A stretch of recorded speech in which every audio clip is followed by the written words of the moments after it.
This isn't going to make sense to you, and I'm sorry about that. I'm just going to start at the beginning, with the house.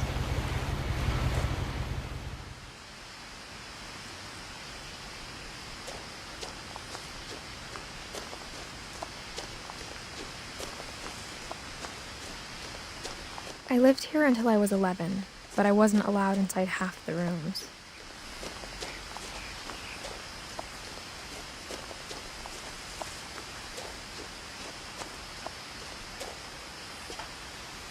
Inside the mailbox were bills from 7 years ago, marked urgent, open immediately. I hadn't been back since my brother Lewis's funeral.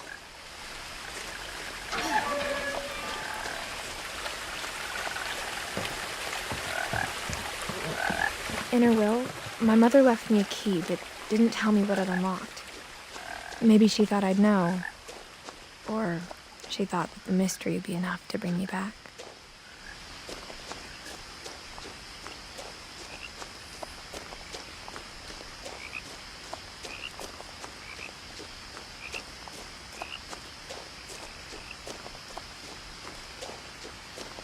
No one had driven this way in a long time, but I saw a few hoof prints.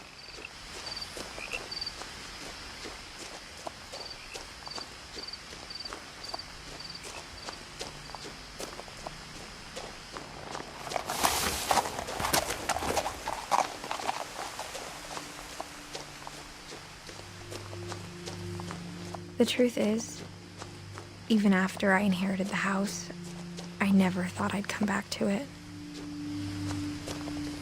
But now I had questions about my family that only the house knew the answers to.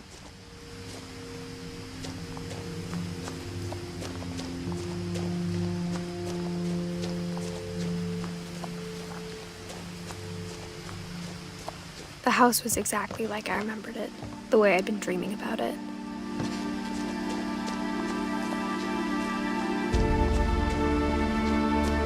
As a child, the house made me uncomfortable in a way I couldn't put into words.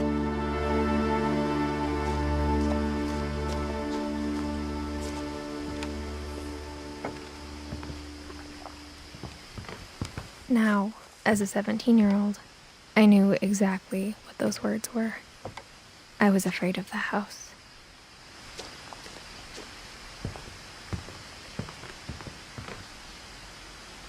I hoped the key might unlock the front door. It didn't.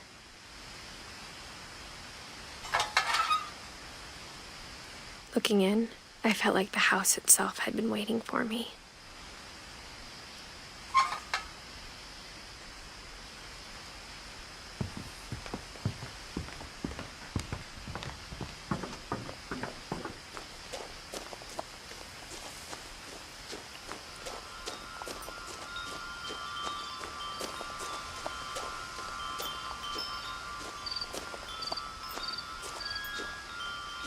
The house felt like it had always been here. Even the swing set was older than my mother.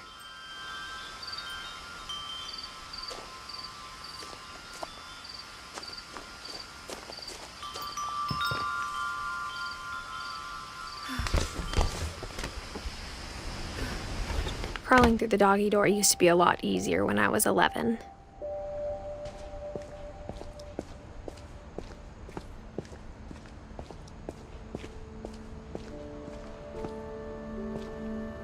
The power had been turned off the night we left. For the first time in years, I felt like I was home. But instead of a family, there were just memories of one. Like how after Lewis started working at the cannery, we all got sick of eating salmon, except our cat, Molly.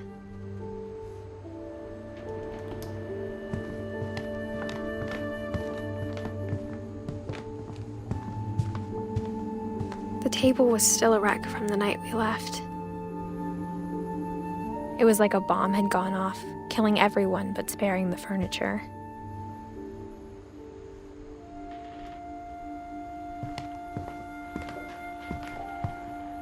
Nothing in the house looked abnormal, There was just too much of it, like a smile with too many teeth. Even the fireplace had a story. Edie told me the bricks came from the original house, after it sank.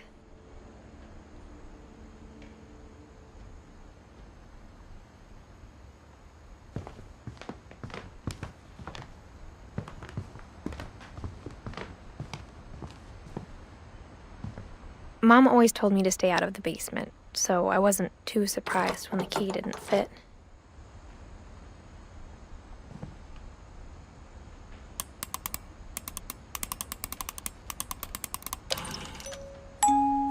Great-Grandpa Sven built a music box for Barbara, along with the rest of the house.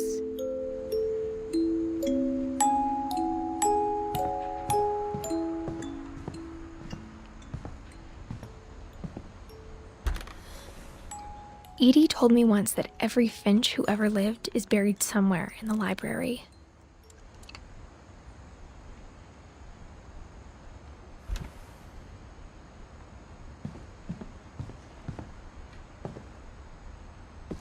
After Milton disappeared, Mom sealed up all the bedrooms.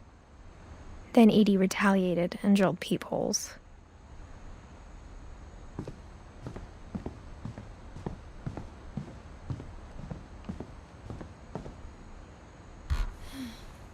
My Grandpa Sam spent 7 years sharing a room with his dead brother, Calvin.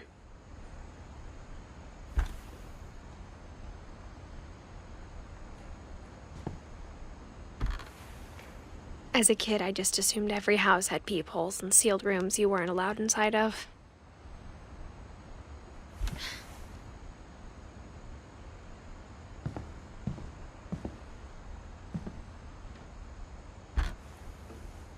The last time I was in Edith Sr.'s room, I was 10 and she was painting my portrait.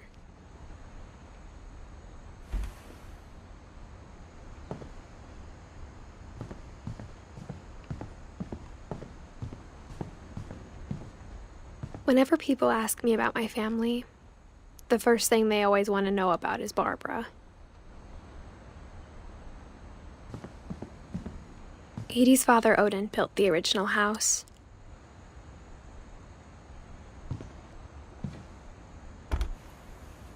Barbara was a child star for 2 years, until America grew out of it.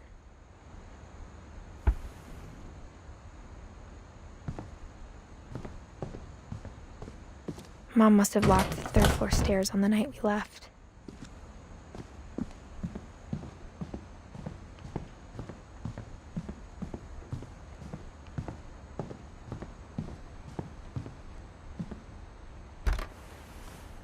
Molly always seemed like a girl I could imagine being friends with, if she hadn't died in 1947.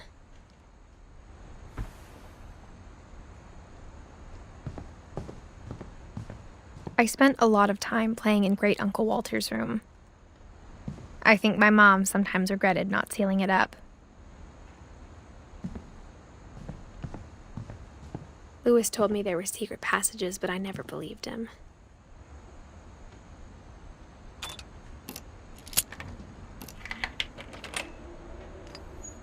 Turns out, my mom was really good at keeping secrets.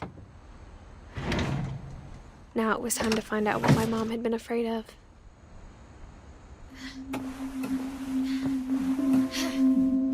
From the paintings on the wall, it was clear my brother Milton had been here before me. Reading this, maybe it sounds like I had a plan, but I had no idea what was behind that door.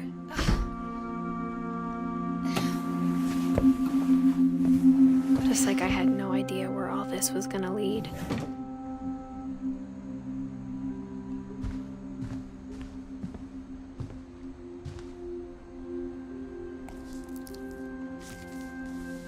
December 13th, 1947. Dear Diary, I'll be gone soon, but I wanted to tell somebody about what's gonna happen. It started when Mom sent me to bed without dinner. I woke up and I was starving, so I looked around for something to eat. The gerbil food was dry, but I didn't mind it.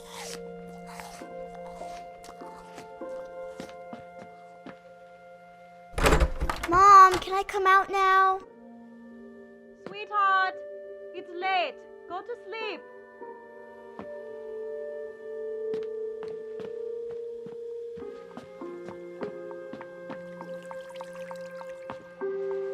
I thought about eating Christopher, but I held back.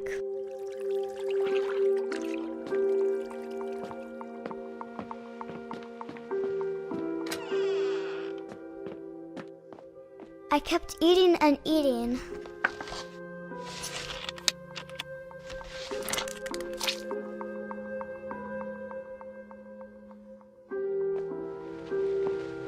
I ate a lot of things that night.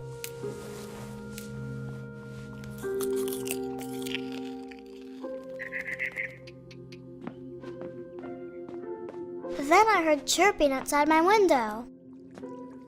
It was a barn swallow going back to her nest. I reached out for her.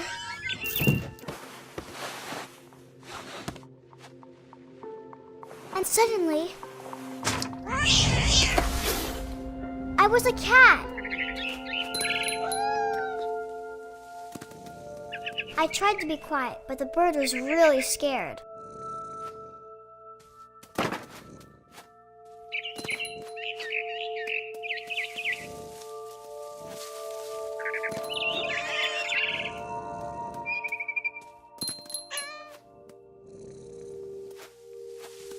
Mom and Dad didn't even look at me.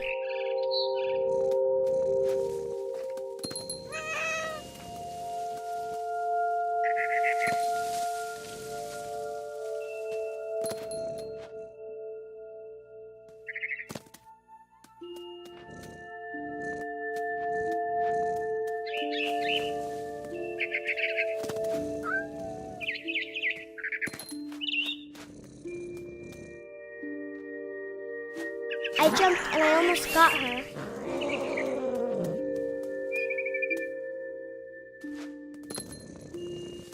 I could tell she was getting really tired. Now I was up in the big tree. I promised Dad I wouldn't climb it anymore. All I cared about was eating that mama bird. I gobbled her up. And suddenly, I was an owl. First, all I heard was the wind. Then I heard little teeth nibbling in the grass.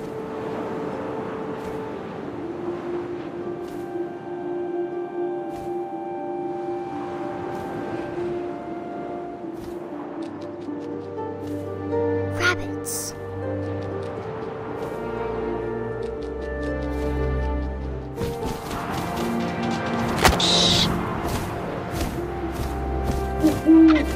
I imagined his face looking up and seeing mine through my talons.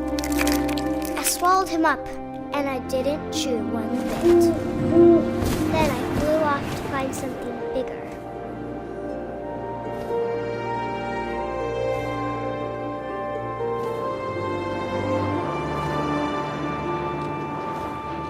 A mama rabbit.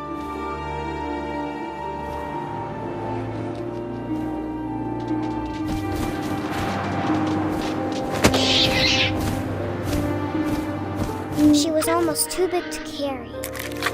I started choking, but I couldn't stop eating. And suddenly, I was a shark.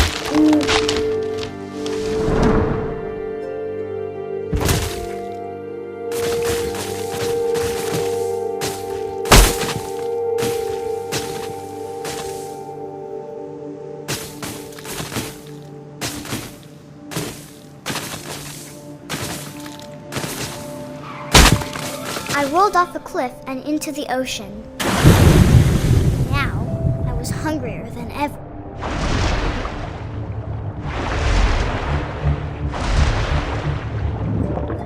I wanted fat, juicy seals.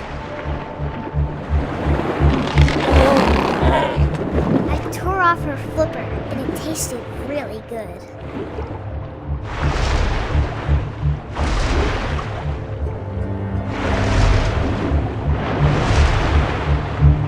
Grabbed on tight, but I was so hungry out of the water. When I opened my eyes, everything had changed.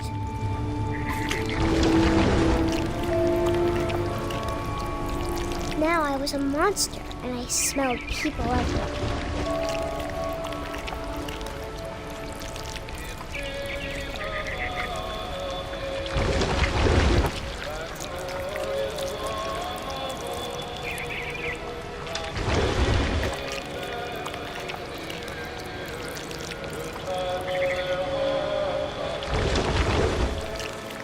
I was big, but I moved real quiet.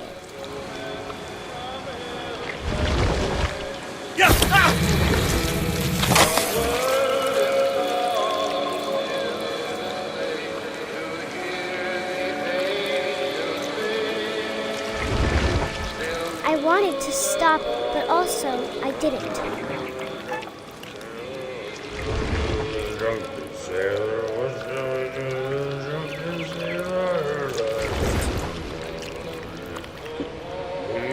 Belly was rusty. His belly was rusty. His belly was rusty. Razor. What shall I do with a drunken sailor? What shall I do with a drunken sailor? What shall I do with a drunken sailor? And the captain's daughter. Captain's daughter.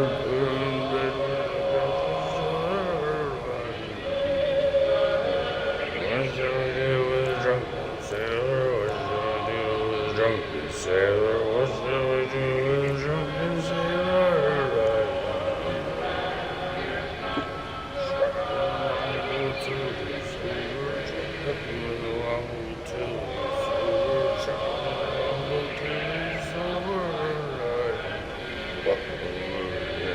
What shall I do with a drunken sailor? What shall I do with a drunken sailor? What shall I do with a drunken sailor? Put him in the scuppers of the hose by water. Put him in the scuppers of the hose by water. Put him in the scuppers of the hose by water. What shall I do with a drunken sailor? What shall I do with a drunken sailor? What shall I do with a drunken sailor? Heave-ho, she rises, heave-ho, she rises, heave-ho, she rises like a number.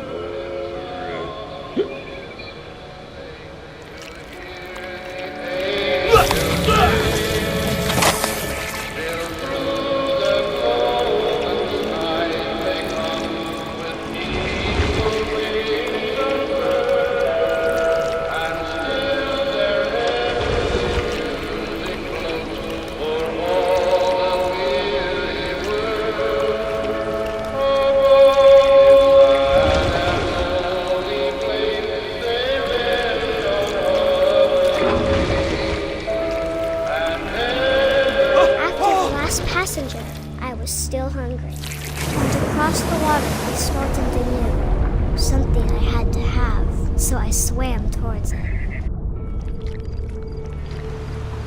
I slithered onto the sand, and the good smell went into an old pipe.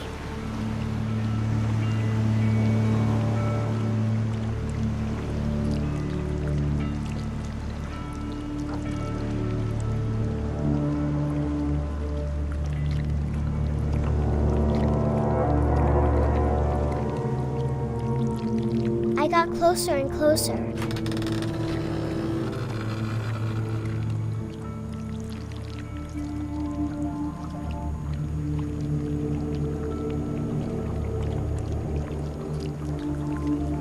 All of my stomach started growling.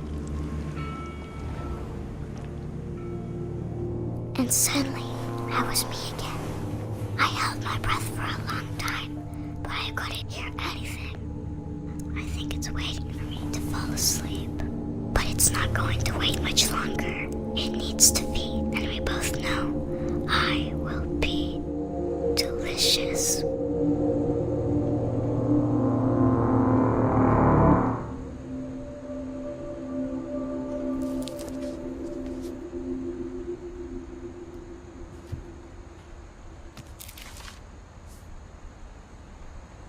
I'm not sure if I believed all of that, but I'm sure Edie would have.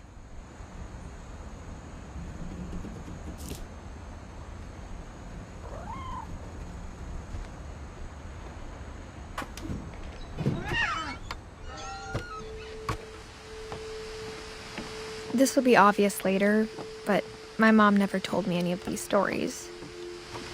Edie would have, but Mom didn't like bringing up the past. Though, when we adopted a stray kitten, she was the one who named it Molly. I spent a lot of time in Great-Grandma Edie's room. We got along, and it was a good place to hide from my mom.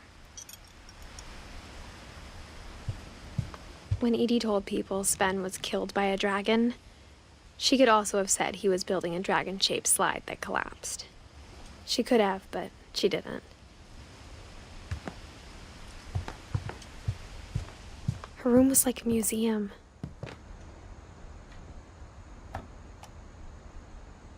For 500 years, the Finches have been famous throughout Norway for their fortune and misfortune. Odin Finch buries the latest victims of the family curse, his wife Ingeborg and their newborn son, Johan. On January 7th, 1937, he set sail with his family and his house, hoping to leave the curse behind. But 40-foot waves off the coast of Washington send the house and Odin to the bottom of the sea. Odin's daughter Edie, with husband Sven and baby Molly, step ashore on their new home, Orcas Island. Odin Finch is the first to be buried in the new family cemetery. His daughter Edie is already dreaming of a new Finch house.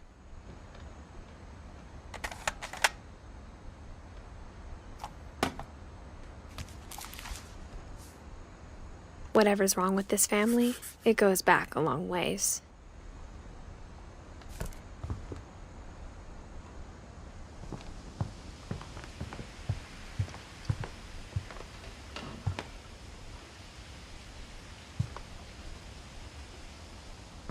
Even in her 90s, sometimes Edie seemed a lot younger than my mother. The only trace Grandpa Sam's first wife Kay left on the house was the pink bathroom. It was a pretty big trace.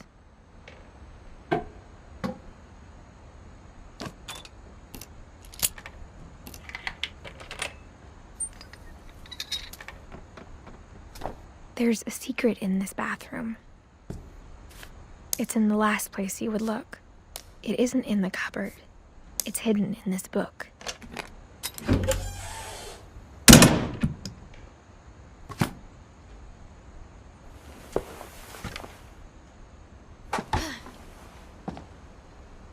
Sven gave Sam an old camera he'd refurbished. He never put it down.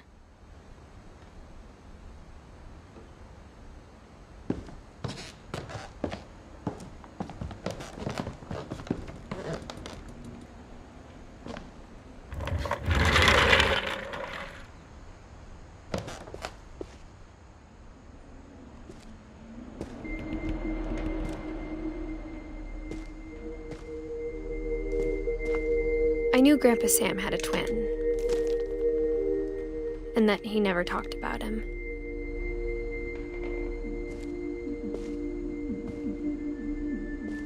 I guess my grandpa didn't like history any more than my mom did.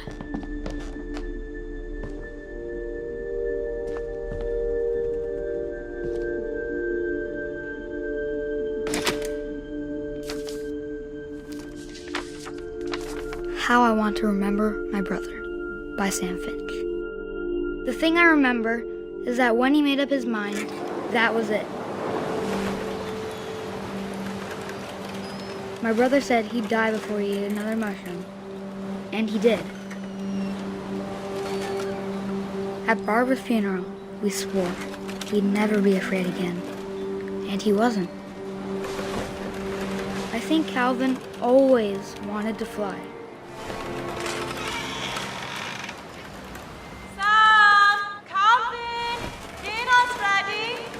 Coming! But that day, he finally made up his mind to do it. I told him going around was impossible. Maybe if I hadn't said that, Alvin, I'm not gonna tell you again. maybe if the wind hadn't picked up, then maybe he'd still be here. But I doubt it. I think he'd already made up his mind. That's what I want to remember about my brother.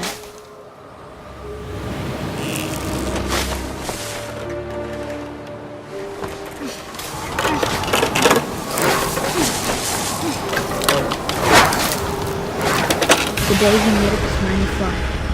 And he did.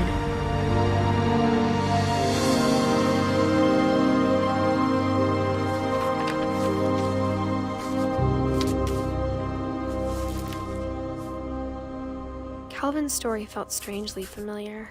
When I was younger, I remember trying to do the exact same thing. After the funeral, Edie roped off Calvin's half of the room.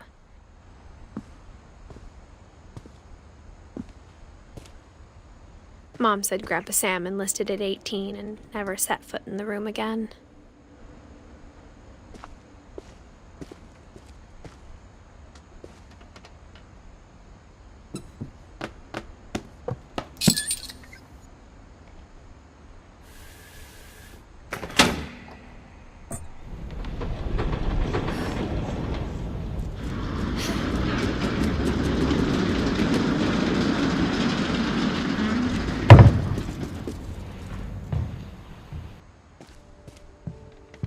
The passages were a pretty tight fit.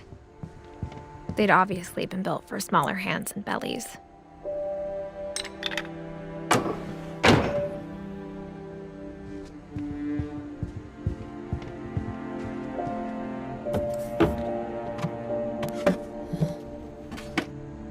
Growing up, I always thought of Barbara as a child star.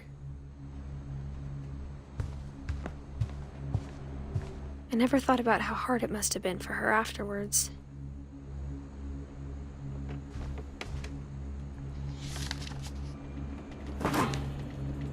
Of all the stories people wrote about Barbara's death, I'm surprised Edie saved this one.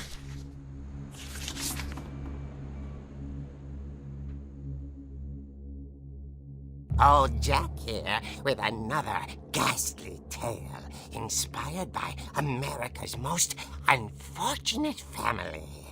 I'm calling it The Surprise Ending of Barbara Finch. As a child star, Barbara was famous for her scream. Now at 16, she was all washed up. A has-been. But in a lucky break, she'd been asked to perform her signature scream at a local convention for monster movie fans. It was just the boost her career needed. Unfortunately, her scream hadn't aged well. Getting better.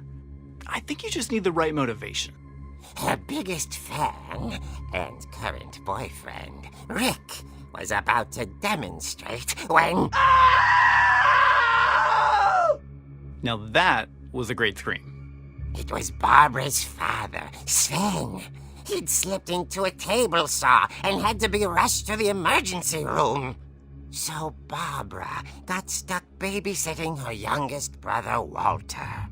Her convention comeback was cancelled. Okay, I'm hearing frustration, but I'm not hearing terror. What if I tried... A gang of hoodlums in Halloween masks have been terrorizing Orcas Island tonight. Police are urging residents to... That came from the basement. You're right! Also, I loved your delivery on that. Why is your basement door locked? Because my dad likes making puzzles and secret passages. There's a key hidden in the music box. The secret is to keep winding and winding until finally the key pops out. Thanks, babe. I'll be back in a sec. 20 minutes later, Rick hadn't returned. So Barbara went to look for him, right on cue. She reached for the music box. And as she wound the key, she listened for Rick, but the house was silent.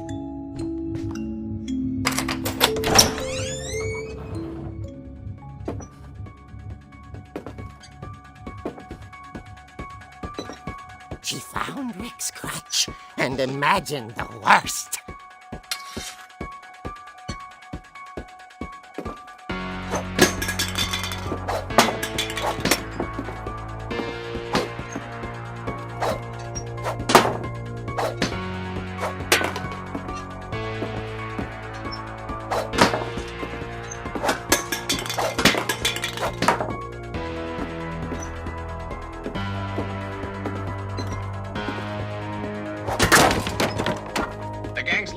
Infamous Hookman killer, Dr. Carl Hamill, who impaled and then ate his family 10 years ago tonight. The old fridge rattled and grew still. Oh dear! Oh! Rick? Barb, relax. I was just trying to scare you to help you find your scream. Well, I'm not scared, Rick. I'm furious. Then act furious. All I'm getting from you now is that you're hurt and confused and you... She threw him out, but she kept a little something to remember him by. Barb, have you seen my other crutch? And she was still holding it when she fell asleep watching the late picture show. Hours later... Barbara! Walter, what's going on up there? Ah! Okay, I'm coming up, but if this is a trick, you're dead, Walter.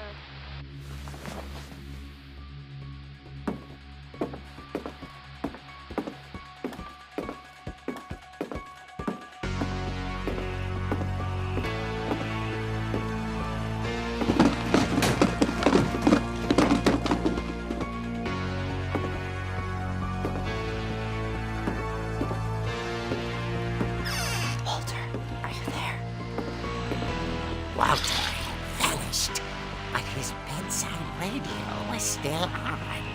Orcas Island police describe the man as 6 feet tall, with a steel hook for a hand. Residents are urged to lock all doors and windows and notify the police of any suspicious activity. Barbara turned, saw the hook man, and was speechless. He was quite smashing.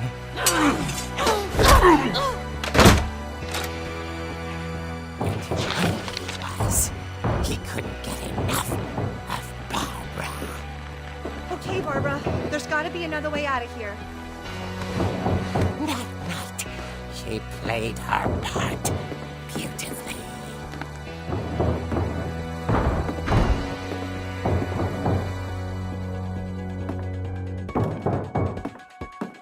Molly's door hadn't been opened in years.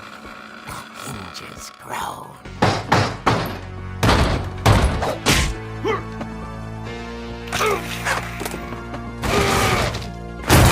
He wasn't moving, but she sensed the story might not be over yet.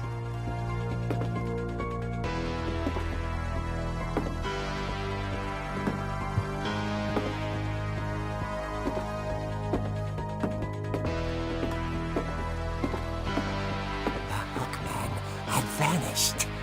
She listened for his breathing, but all she heard was...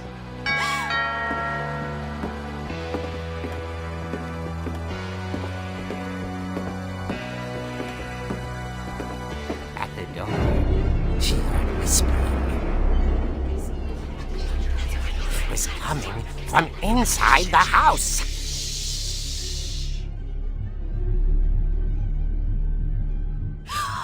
Oh dear.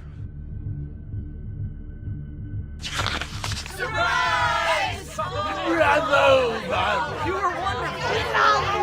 The monsters had come to surprise her. For Barbara, it was a dream come true. Then she saw what kind of monsters they were, and she realized what was about to happen. She was going to be famous. And with her final breath, Barbara Finch gave the performance of her life.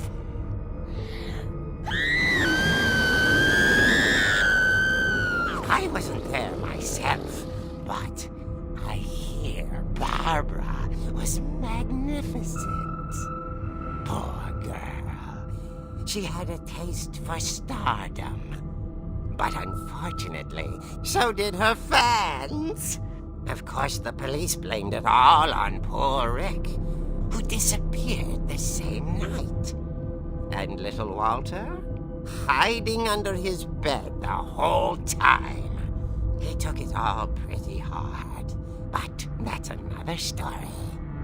As for Barbara, tucked inside the music box is all they ever found of her. Her ear. Now that's what I call a real eerie tale.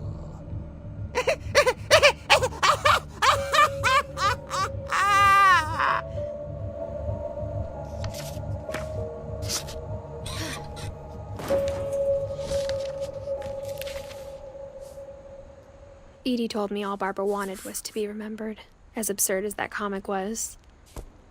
Maybe what Edie saw was a happy ending.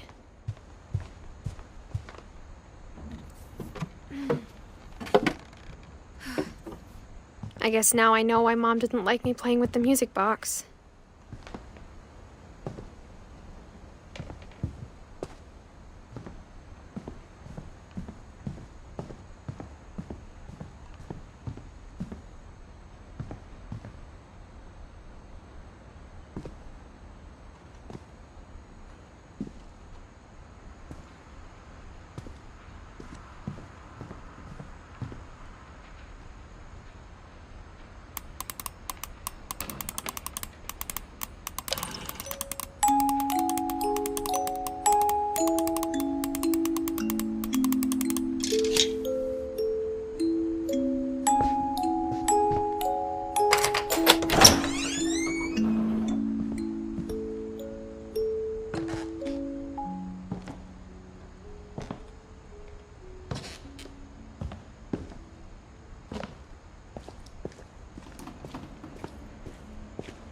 Mom said the basement was off limits, unless I wanted another tetanus shot.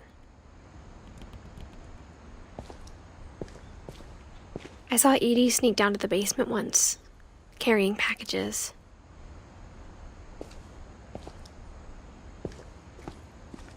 I thought maybe she was hiding presents.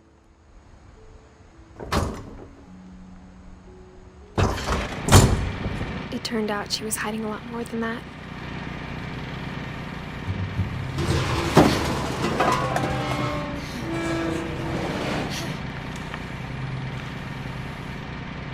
I remember asking Mom once about where Walter had gone. She said after Barbara died, he got as far away as he could. If there's a pattern in all these stories, I think it's that none of us has gotten very far.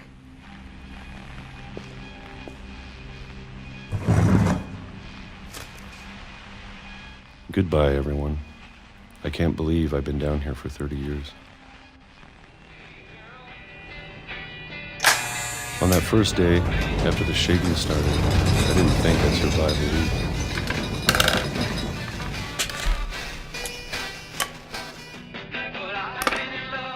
But after a few days, I settled into a routine. That's what kept me sane.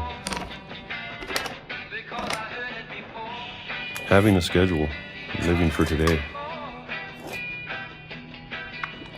I always expected to be dead tomorrow. But if you wait long enough, you get used to anything.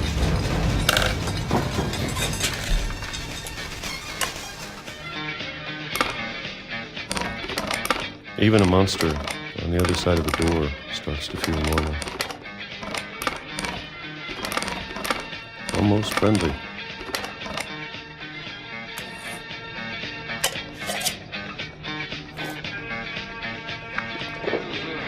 And then one day, everything just stopped. Whatever that thing was, it was gone. Maybe it got tired of waiting. Or maybe I just got tired of being afraid.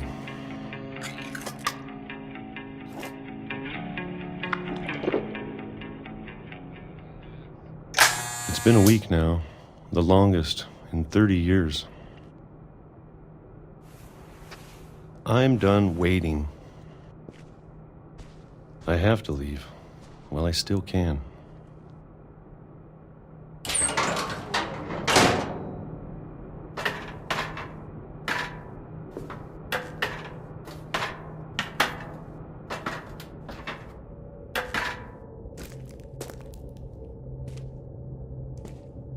I know it's out there somewhere. Whatever killed Barbara and Molly and Calvin. Maybe this is all a mistake. But I need to stop living the same day, even if it kills me.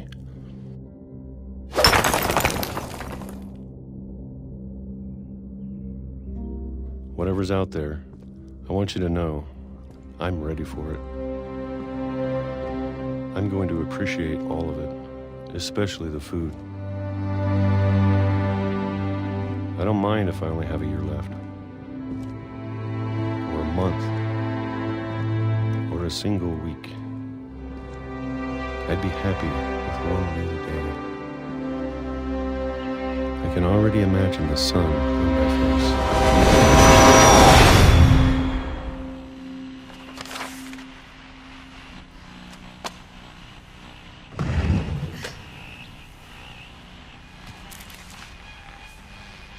Walter died when I was 6.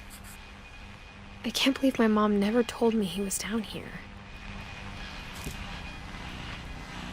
I'm sure my mom was trying to protect me.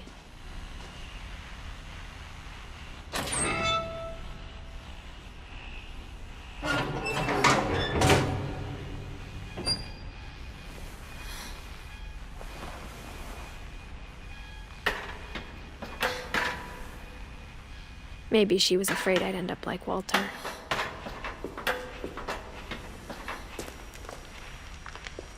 But if she never told me about an uncle under the house,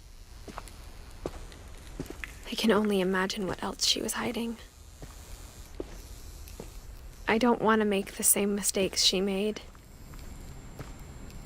trying to bury something that's still alive.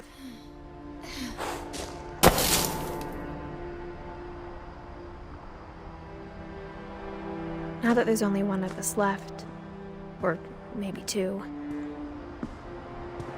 I thought it was time I heard the stories for myself and found out what happened to everyone else. But now I'm worried the stories themselves might be the problem. Maybe we believed so much in a family curse, we made it real.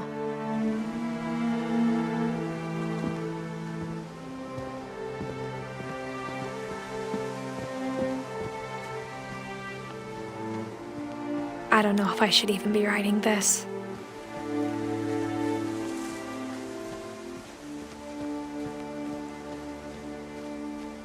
Maybe it'd be better if all this just died with me.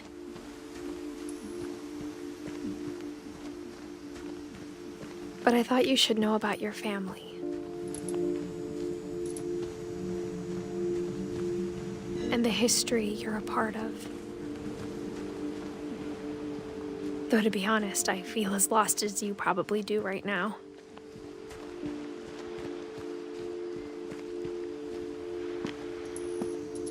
I think the people in these stories believed them for what that's worth.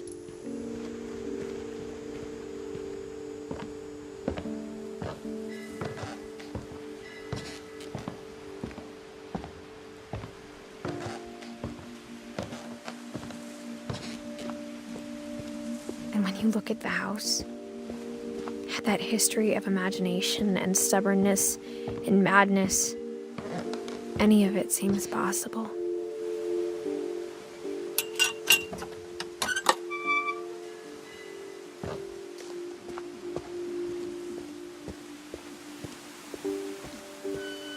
I think we've been surrounded by death for so long, we've just gotten used to it. What kind of family finishes building a cemetery before starting the house?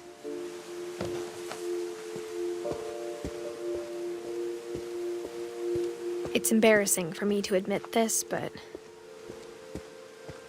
the pet cemetery made me more uncomfortable than the human one. 3 of the gerbils were mine, and 2 had been my fault.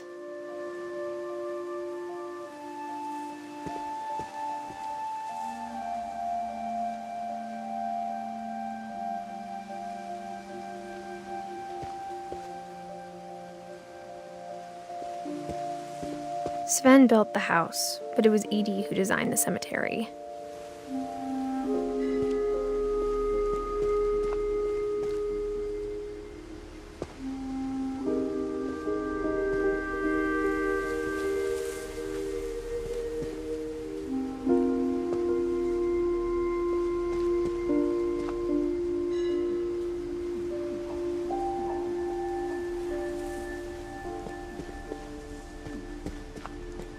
I'm sure Odin's monument had been Edie's idea.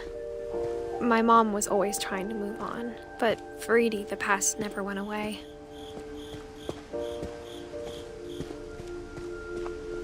She could see it poking out of the water at low tide.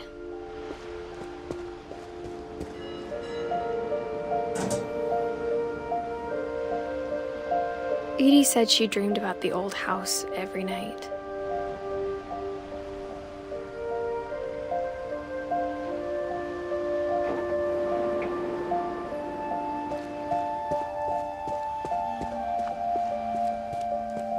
Edie's side was always easier for me to understand. But the older I get, the more I can see where my mom was coming from. Her dad had been pretty strict, but it wasn't enough to save her brothers. She was just trying to do better.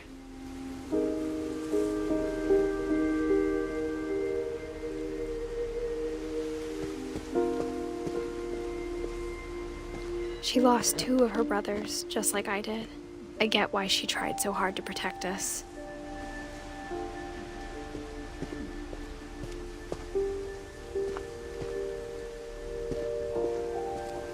We never found Milton's body, so my mom insisted we were putting up a monument, not a tombstone.